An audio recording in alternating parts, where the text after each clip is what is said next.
và miền mặt trời qua trong trái như một điều hết thì cái tiếng lệ KWS Hallelujah prayer hall tôi nhớ không xí apa đó mới được là cái hiểu tiếng hậu thu tiếng lệ mà khi hiến tiếng lệ mà lên mà hiến hiện thu vốn giàu giàu thì mà xí vô làm xí giàu số cái điều hiến gian ta chun sau là prayer sẽ làm nó sẽ chun mi som làm gì vậy amo sẽ tập kiên kiên nó biết tôi đi lại kiên kiên nó biết amo hồi thar sẽ đi học là phải kiên kiên nếu starting đi học là phải kiên kiên điều hiến eo học cái kiên sáng đây là phải lại kiên kiên điều hiến sawan tôi đi phun lệ first session nào cô KWS yang malam hallelujah prayer hall oleh Yesus dia yang satu di bicara macam setai di buat dia langsung nên cái họ hiện cái là điều hiến thu sẽ sau có cái tiếng chúng ta phải để hết trái cái đi là vô cái tiếng cũng như mà sao lại cái điều là khi là để làm khi là rồi tạo mà điều hiến cho nên nó mang hơi có dòng bảo kẻ gì nghe sẽ đi là sát chiếm đi làm cho cái mà hẹn rồi hiểm khi dòng lại cái bảo mi thì một phút sau đó là sát chiếm dòng tâm sẽ treo bên ahi tele event Christmas yang zong le la khat sadina an ki bo de ti zong soi ga ti mo hin program committee on the program an sin ning leo nei kia lo tu zong ki le mo hin event Christmas yang zong le ko ni asa ma hoi cha performance call ding in zong numa hoi mo zong ga ti mo hin le ta ta hoi hin men ba te ba cha sa hin asin ko hin tao ko hin nó sẽ tại cái học của điều hệ dùng rồi và điều mong như thế này thì cái chuyện liệu các hiện tinh làm hiện tinh hiện diệu biến và thiên thì là lẽ không có thiên sáu chúng ta em xin cái tiếng thì chủ trong trả thì hồi đến một những anh sĩ riêng điều thế người ta làm mà học sọt thì thực sự là anh em mong cầu tiền Bible cái trời hòn anh em cái học kiểu tiền để kiểu bunga sang thu mà bắt acai na chanchu sang som lani chanchu ana simote Matthew bunga sang thumapa sang som lani chan simote Bible ko ko ki chai bai ani ko ke so ke kanis ngan ki bon ne lo bin na adi lo kadin simlem adi lo ani het ke he chai ba ya chu kasim hi la yam zong ne e ki zo he ki het ke ne mo bin na Bible không nghe số kéo tiên Matthew bunga sang thum Genesis lang anh không cổ tiên Matthew bunga sang thum mà mua tao ấy anh biết không xin bắt được cái thằng áo ba vài chỗ anh nói mà hi về dễ nhắm tỷ lệ và làm chú ama hoa hi anh sam ho anh nói mà hi về dễ nhắm tỷ lệ ting a hi ve chang na milung ne te ho anun no ma hi ve je ne mi ti le ama hon be si alo ding wa hi chon phat na ma gil ke le dam cha ho anun no ma hi ve je ne mi ti le ama ho chu wa ding a hi ve milung se te ho anun no ma hi ve je ne mi ti le ama ho chu kilung se ding a hi ve milung thim ho anun ro ma hi ve izenia biti le ama hon pathin amu ding wa hi misu cham ho anun ro ma hi ve izenia biti le ama ho chu pathin cha te ki ding a hi ve angi ma jenge chang som na chon phat cha la bo se da thu ho anun ro ma hi ve izenia biti le van kam chu ama ho wa hi chang som na khat na Tema zala mi ho na ho se nuwa na ho se nuwa chule na chumuwa zo thua thu kilo ase ite mun anun no me be so le ni na hinda ho di he ki pa on ha pa ki pa on izena mitile va na san ni mo ki pa ma atami izena mitile nam ho ma sanga ana on thien ga ho zo chu mi hon chu ta bang ma chun ana bol win a hi cham ke tai sim do now pau pa thene ta ke bo pe win din dunia isei do lo chu phyak ya le ki paun ha pan ki paun izeniam ti le ga na sa dio tabe taw mang te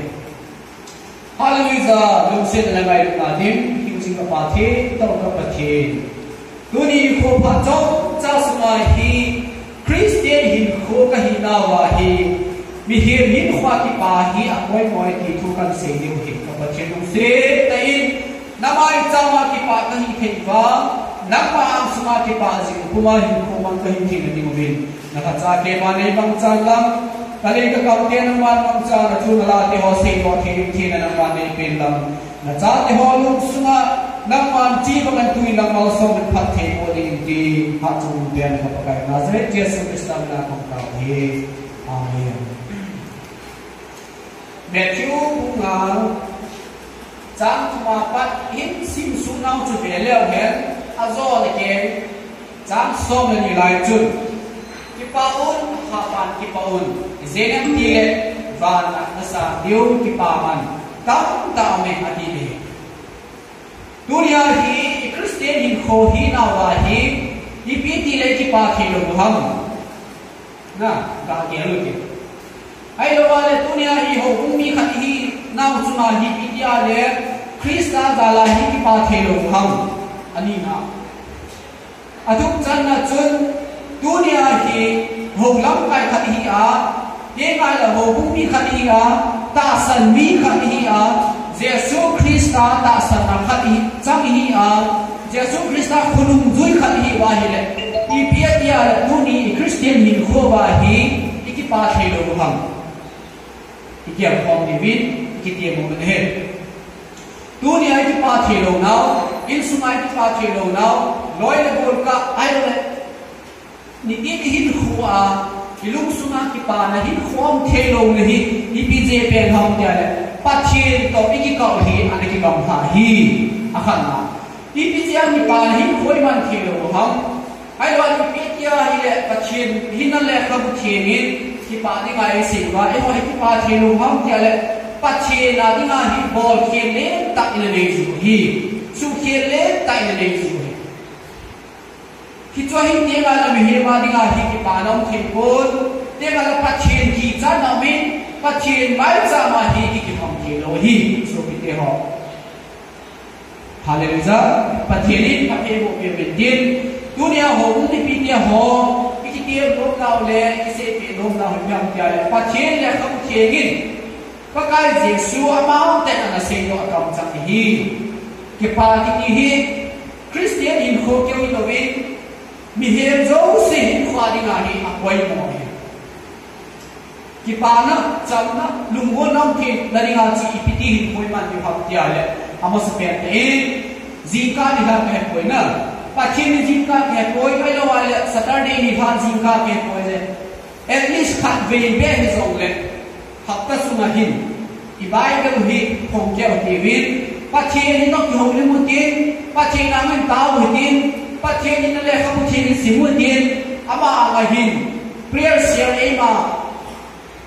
chama ai lo le e ma personally ya hin mai cham ki se mu tin pa che ni ma hin khat ve ni pe ha zo le min lo chu chu hin tao the le hen Christian hin khoi chu ting le mi ma hin kho ting ai le ho bung mi khat hi na ai lo mi pa khat hi na nunga khat hi na ko lo khat hi na hin kho hi ki pa nong the ni ki hi ki ne naw le pe hi te ja dunia ki pa the lo koi ta bang Christian hin kho ba ki pa ne the lo doi le ko ki ka ki pa ne the lo ho bung su na ki pa ne the lo ai lo le su ma ki pa ne the lo yu kha wa hi le tu ni hi challenge sin ko le ve pa chen ni ki pa che ne di u le ai lo le ilung mo thi na ding le pa chin to ti cham di la ki pa ta hi khoi man thi na ding win ki bible cham hi sim ji mo tin personal mai cham sim ji mo tin pa chin he ma hin taw na nei jing leo hen ki Christian hin ko bai ki pa ni nei thi ji we ti he ki ne naw len pe hi len David nin ami him hi na le pa chinin Israel lam sunga len ta na kun hi amin chi na le alo pina alo la ho hi anaman sa ta ai laman sa pa na chi pi hu ta tia hi le ahin khwa hi ki pa no the ka lo so na lung don na lung gim na he so na ki pi a len da ki chu lung gim na le he so na le ki pa na hi ko man the lo hom tia le pa chin to a ki ka hon hi ge le ta lo ki chi mun om chu hoi lai ham tia hi le gal isa lai ta ma hin pa chin de lo wa hin ko na mana pa chin hi ma an tao jing pa tao ka lo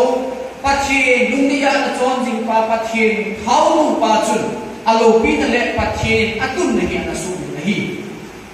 ale si pa na chi pi ta ama Jerusalem amin asipai tian gal sa ni